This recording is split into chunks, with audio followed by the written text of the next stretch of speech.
Всем привет, привет, привет. Я просто забыла, как обычно, включить звук. Всем привет, с вами Оксана Майкова. Мы на пятом уроке с вами испанского языка. У меня сегодня не будет помощниц, не будет моих студенток, но это не страшно, потому что вы тоже здесь, вы меня смотрите, неважно, в прямом эфире или в записи. Поэтому мы с вами продолжаем работать, пока сидим дома. То есть такой вот у нас хэштег «Сидим дома». Сегодня у нас будет больше разговорной, наверное, речь, хотя вот не будет у меня, да, жалко, не с кем будет поговорить, но сегодня мы с вами разберем самые такие простые элементарные фразы, которые мы произносим очень часто, как иностранцы, встречаясь с, ну, скажем так, с испаноговорящими людьми. Сейчас я вам открою картиночку. Так, и мы с вами начнем. Смотрите, скажу сразу, справа у вас есть чат, справа или слева. Людмила, прости меня, пожалуйста, я в прошлый раз просто не заметила твоего сообщения и не ответила тебе про испанский язык. То есть Людмила спрашивала, есть ли такое произношение в некоторых провинциях, как не, например, ювия, да, две «л» мы произносим как и краткое. Она спросила, можно ли произносить как джувия, да, больше джувия, гараж, таким с португальским акцентом. Вы знаете, что в испанском языке ну, много диалектов, в разных провинциях говорят по-разному, но мы с вами разбираем классическую форму, поэтому в классической форме мы говорим ювия. G – это ближе вот к португальскому. В Бразилии так говорят, в Валенсии, возможно, коммунидат Валенсия тоже немножко джекают, но мы сейчас говорим про классическое кастильяно, поэтому здесь вот так. Так, одну секундочку, как же мне к вам выйти? Так. Чтобы открыть вам картинку. Вот, все нашла. Так, закрыла просто. Так, делаем сейчас картиночку. Я вам сейчас поставлю, чтобы вам было все видно. Да, это вам на выходные немножко задание, потренироваться. Может быть, кто-нибудь из вас выйдет, выйдет из дома, что не советую очень, и попытается с кем-то поговорить. Итак, у нас прошел первый модуль, то есть первый такой блок на 4 урока, разобрали мы его в 3, на 4-м повторяли. И вот перед тем, как перейти ко второму блоку, давайте немножко потренируемся в разговорной речи. Когда мы приветствуем кого-то на испанском языке, мы говорим «Hola», «Hola» или «Buenos días». Вот сейчас у нас «Buenos días» до 12 часов. «Buenos días», «Buenas tardes» до 4-6 часов. Buenas tardes – это добрый день, buenos días – это доброе утро, и buenas noches – это уже вечерняя такая, то есть не то, чтобы спать идти, но вот когда вечером гуляем с собакой 8 часов вечера, мы говорим buenas noches. Второй вопрос. ¿Cómo estás? То есть ты как ты себя чувствуешь? Ну, как твое состояние? Как ты? Давайте просто. И здесь мы употребляем глагол, который мы еще не проходили, estoy bien, estoy mal, más o menos. Испанцы очень, ну, любят говорить, конечно, muy bien, todo bien, estoy bien, я в порядке. Помните глагол ser, который мы уже прошли? Soy, да, мы бы сказали soy bien, но в данном случае мы употребляем глагол estar, мы его еще не проходили, просто запомните. Estoy, видите, как он пишется? Estoy bien. То есть нельзя сказать на испанском языке yo bien, не употребив глагол. Мы об этом уже говорили, что обязательно употребляем глагол, поэтому всегда говорим, лучше не употребить местоимение, но сказать estoy bien. Estoy bien или estoy mal. Конечно, вы знаете, что в цивилизованных странах не принято говорить там «я плохо себя чувствую» там, или еще что-то. Мы это можем сказать самым-самым нашим близким, друзьям или знакомым. Поэтому мы говорим «estoy bien». Иной раз мы таким друзьям, которые к нам чуть-чуть поближе, мы говорим «más o menos». Неплохо, не хорошо. «Más o menos», так себе. То есть сегодняшняя ситуация с коронавирусом, если вы меня спросите «cómo estás?», «estás», видите глагол «estás», опять же, это глагол, который мы еще с вами не изучали, но запомните, «estás», как ты, да, как ты «estás». И я отвечу «estoy bien». Для всех, кого я не знаю лично, с кем я не могу разделить своих каких-то вот секретиков интимных, я скажу «estoy bien». Más o menos я скажу друзьям, ну, так, чтобы порассуждать о сегодняшней ситуации. Más o menos. Маль– это в крайнем случае, ну, то есть это вот можно маме сказать, очень близким родственникам. Ну, так. ¿Cómo te llamas? ¿Cómo te llamas? Это не следующий вопрос, но это вопрос на знакомство, как тебя зовут. Te llamas, te– это ты, да, как тебя. Llamas, опять же, глагол llamar, llamar. И во втором лице единственного числа он склоняется как llama. ¿Cómo te llamas? Llamas. Me llamo, опять же, глагол llamar, да, мы говорим me llamo. На данном этапе нужно просто запоминать или просто в своей голове, мы уже договорились с вами, что зубрить мы пока ничего не будем, мы сейчас будем просто видеть форму, стараться ее понять. То есть просто понять, оттренировать, то есть иной раз мы говорим и не думаем, как это все происходит.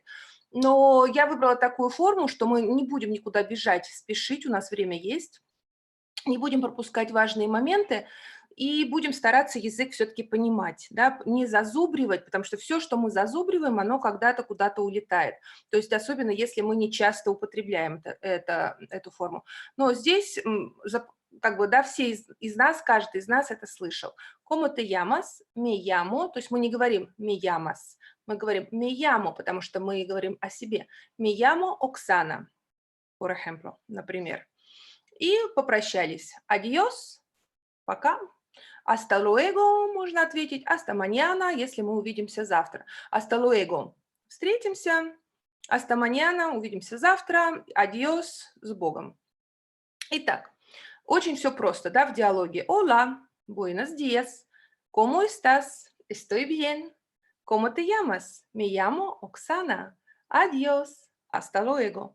То есть вот такой небольшой диалог, в принципе, у вас может произойти с кем?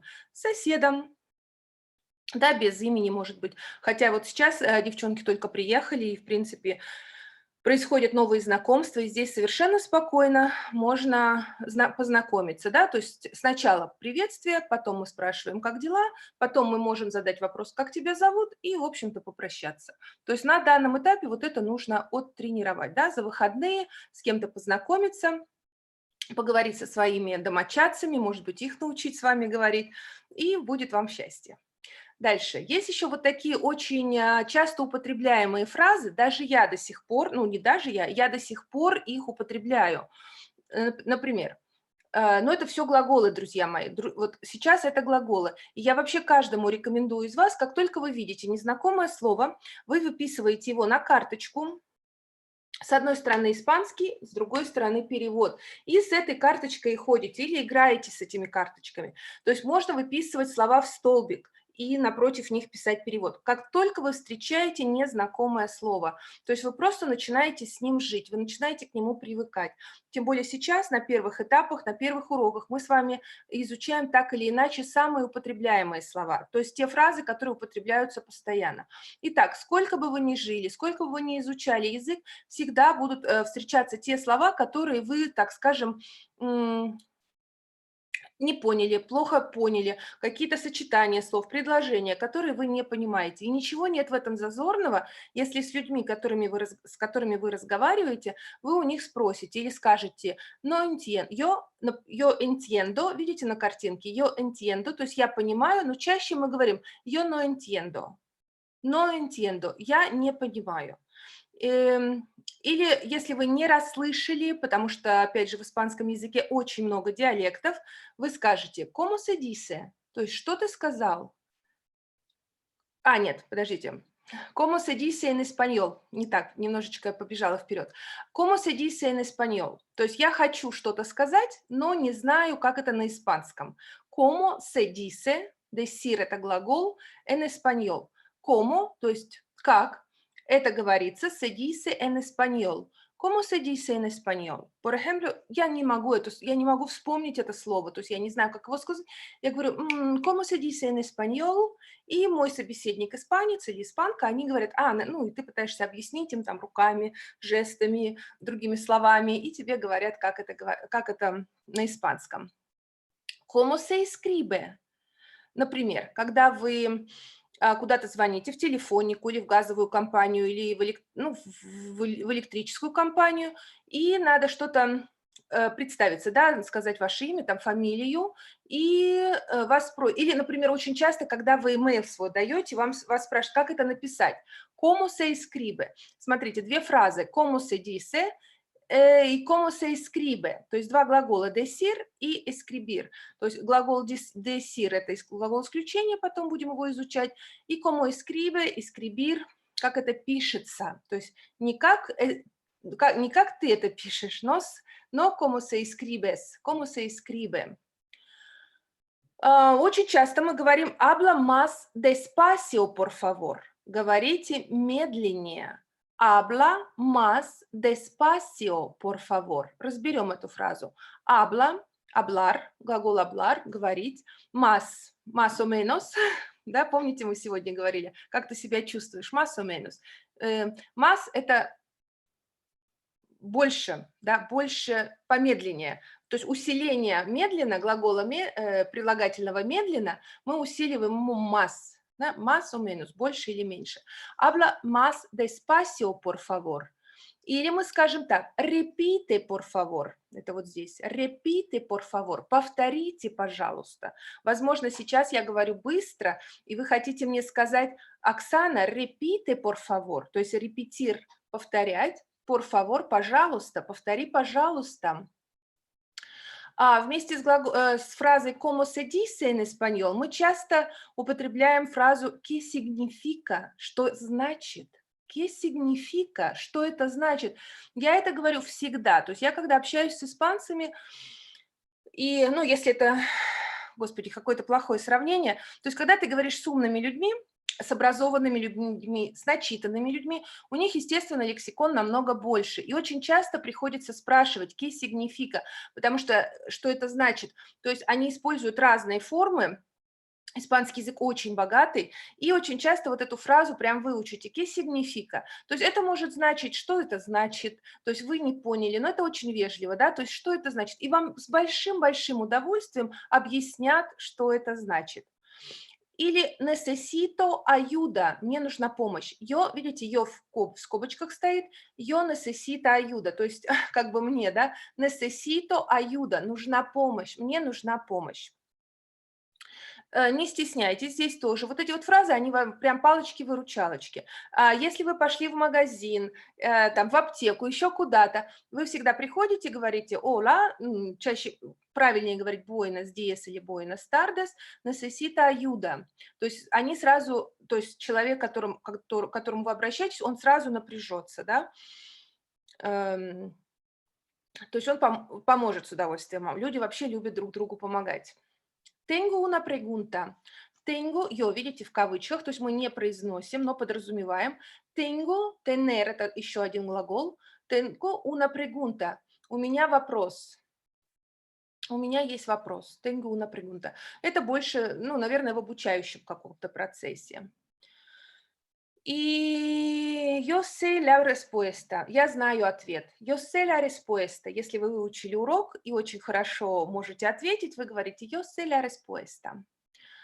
Очень часто мы употребляем yo no sé. Я не знаю. No sé. Мы говорим no sé. Я не знаю. No sé. И если что-то у вас спрашивают, или там, знаете, как бывает, остановили тебя на улице и очень долго что-то говорят, а ты ничего не понимаешь, что они тебе говорят, ты говоришь no sé. То есть я не знаю.